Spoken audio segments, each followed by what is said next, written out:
وبرکاتہ۔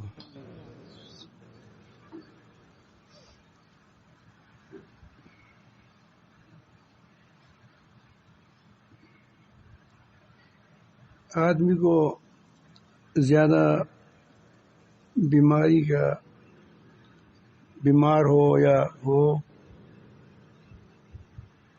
چھپانا چاہیے تاکہ ساتھیوں کو تکلیف نہ ہو، لیکن کبھی کبھی ضرورتاً کہنا پڑتا ہے۔ چند دن ہو گئے کہ میرے دانت میں درد ہو رہا ہے، اور ظاہر ہے کہ دانت کے درد سے آدمی کو نیند بھی خراب ہو جاتی ہے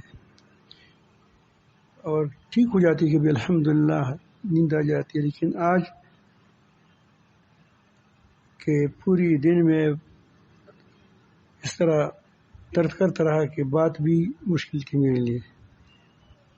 اسی لیے میں نے یہ بات آپ کو سامنے عرض کی کہ اگر میں آج مجھے پرچیاں نہ دیں تو یہ آپ کی ہوگی۔ میں انشاءاللہ بات کروں گا جتنا میں کر سکوں گا۔ درشی پڑھے اللہم صلی علی محمد صلی اللہ علیہ وسلم۔ ومن یتق اللہ نحمدہ ونصلی علی رسولہ الکریم اما بعد۔ یہ سر چکراتا ہے، اسی لیے چیز بھول جاتا ہوں۔ نحمدہ ونصلی علی رسولہ الکریم اما بعد۔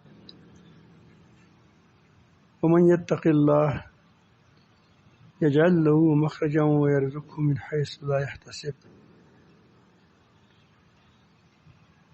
اللہ تعالیٰ جل جلالہ فرماتے ہیں کہ جس شخص نے تقوی کا راہ اختیار کیا، تقوی کے راستے کو اختیار کیا، اللہ تعالیٰ اس کے لیے تنگیوں میں، مشکلات میں راستہ دے گا، اور ایسی جگہ سے رزق دے گا جہاں سے اس کا گمان بھی نہیں ہو۔ آپ اندازہ لگائیں، حضرت نوح علیہ السلام مشکل میں تھا، بارش آئی، لیکن اللہ تعالیٰ جل جلالہ ان کے ساتھیوں کے جو اس کے ماننے والے تھے اس میں مخرج عطا فرمایا، اسی طوفان میں سے اس کو نکال دیا، اور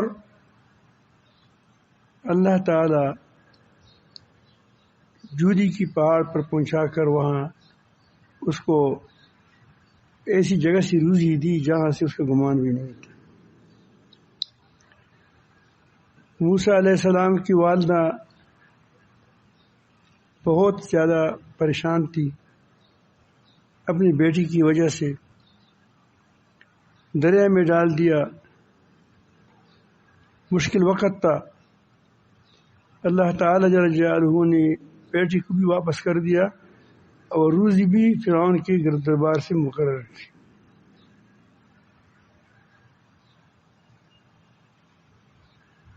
ابراہیم علیہ السلام کو اللہ تعالیٰ جل جلالہ نے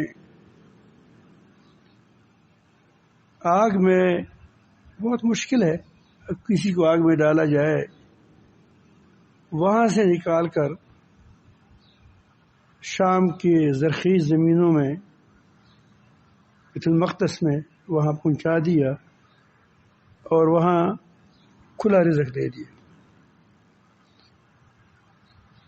نجات بھی دے دی اور راستہ بھی دے دیا آگ کے اندر سے، اور اس کو